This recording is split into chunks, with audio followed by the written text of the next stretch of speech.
I just remember all of a sudden my eyes jolted open and it felt like I fell into my body, and it was just like boom, my eyes opened. I was 17 years old at the time, and I looked around. I had no idea where I was or how I had gotten there. All I could feel was like the cold pavement under me.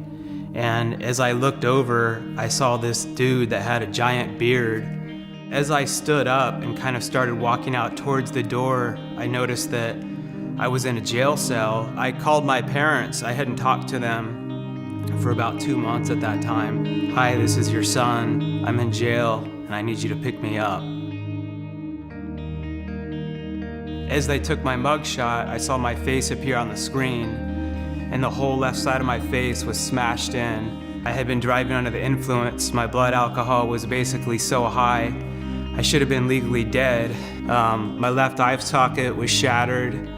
My jaw had been broken, and I found out that I had rear-ended this 35-year-old, and he had a lot of anger issues. I was basically passed out in my front seat, and he just beat the living crap out of me, and I just kind of laid there like a catatonic punching bag. My dad just at this point almost had given up on me because I've put them through so much over the years. It was like a 15-minute car ride home to their house, and that was probably one of the longest 15-minute rides that I could ever imagine.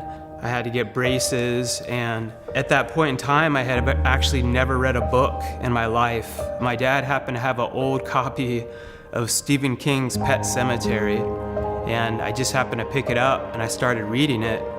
And it was the first time I actually became interested in reading in my life. I didn't have the type of roommates that would take you home from a place. Like, I had the type that if we were passed out, they would like dump more shots down your throat while you were unconscious. I remember telling them, I was thinking about going to college, and they all laughed at me. To this day, the 2 roommates I had, both of them are dead. One got way too high on cocaine one night. He has a daughter, a little girl, and he just blew his head off. The other one, I found out, overdosed on cocaine and sleeping pills. I'm not the type of guy that likes to preach down people's throats, but I definitely did believe in God. But I remember just kind of starting to listen to him more for the first time, and him saying, the reason you're not seeing any fruits in your life is because of the choices that you're making. I always tell people kind of one of the first things I did, besides reading that first book, was choosing to stop hanging out with the people I was hanging out with.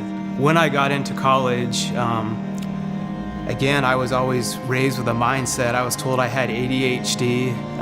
As I got older, I just realized I think I was really bored. I'm not a think inside the box type dude, which I thought the whole class was about being creative. It was supposed to be creative writing, but because I saw things in a different way than her, I could handle getting a D, but she knew I had talked about I really wanted to be a writer one day. And she wrote on my paper in red ink, "You have no understanding of that which it takes to be an author." Right now, if I had my book, The Story You, I'd be like, bam, I'm a published author. Don't let anyone else tell you what you can or cannot do. 10 years later, as I was writing this book, I could still hear her voice and was like, I could see the red ink. Don't ever let a teacher like that or anyone else tell you what's in your heart. And it's not like a cheesy plug for my book, although you better buy it if you're watching this.